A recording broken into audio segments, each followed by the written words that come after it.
एक आम युवा अफसर से इंडिया के सबसे बड़े रणनीतिकार बनने की कहानी। आइए सीधा शुरू करते हैं। सोचिए, 22 साल का एक लड़का आखिर भारत का सबसे पावरफुल मास्टरमाइंड कैसे बन गया। बात 1968 की है, उम्र सिर्फ 22 साल और पहले ही अटेम्प्ट में यूपीएससी क्लियर। शुरुआत ही एकदम धमाकेदार। फिर आए 1972 के केरल दंगे। यहाँ उन्होंने ताकत नहीं, दिमाग लगाया और बिना खून खराबे के दंगे रुकवा दिए। इसके बाद मिजोरम, सिक्किम और फिर सीधा पाकिस्तान। एक के बाद एक कई खतरनाक अंडरकवर ऑपरेशंस। मिजोरम में तो वो बागियों के दोस्ती बन गए। बिना गोली चलाए 6 कमांडर्स को अपनी तरफ कर लिया। खुद विद्रोही नेता लाल डेंगा ने माना था कि डोभाल की ये चालें कितनी अचूक और खतरनाक थीं। इसका नतीजा, जो प्रेसिडेंट पुलिस मेडल पाने में 14 साल लगते हैं, वो उन्हें सिर्फ 7 साल में मिल गया।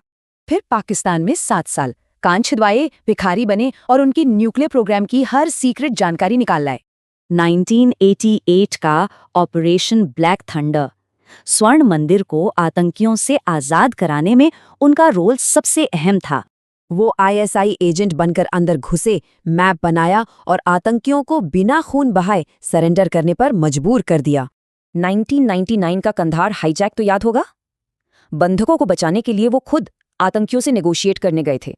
धीरे धीरे उनके पॉलिटिकल दांवपेच शुरू हुए। कश्मीर में पीडीपी बनवाने के आरोप लगे, जिससे सरकार ने उनका कार्यकाल घटा दिया। 2005 में रिटायरमेंट के बाद बना उनका सबसे secret plan, underworld don Dawood Ibrahim का खात्मा।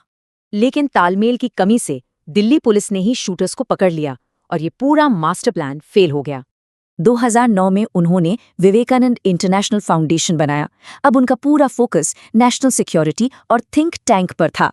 इस फाउंडेशन की रिपोर्ट्स ने देश में एंटी करप्शन प्रोटेस्ट्स को ऐसी हवा दी कि तत्कालीन सरकार ही हिल गई। फिर 2014 में सत्ता बदली और वो नेशनल सिक्योरिटी एडवाइजर बनकर देश के सबसे पावरफुल पद पर बैठ गए। इराक से नर्सों का रेस्क्यू, उरी बालाकोट स्ट्राइक या आर्टिकल 370 हटाना, हर बड़े एक्शन के पीछे वही मास्टरमाइंड थे। उन्होंने पुरानी डिफेंसिव सोच को पूरी तरह बदल दिया। अब भारत सिर्फ हमले रोकता नहीं, बल्कि पहले वार करता है। लेकिन देखिए, इतनी पावर के साथ विवाद तो आते ही हैं।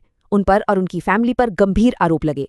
विपक्ष ने उनके बेटे के बिजनेस लिंक्स और फाउंडेशन की विदेशी स्पॉन्सरशिप को लेकर कई तीखे सवाल उठाए। बात केमन आइलैंड्स और नोटबंदी से जुड़े दावों तक जा पहुंची, जिसने राजनीतिक गलियारों में सच में भूचाल ला दिया। पर डोभाल ने मानहानि का केस किया और जीते। कांग्रेस नेता जयराम रमेश को लिखित में माफी तक मांगनी पड़ी।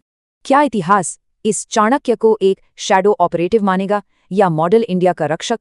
ये एक बड़ा सवाल है।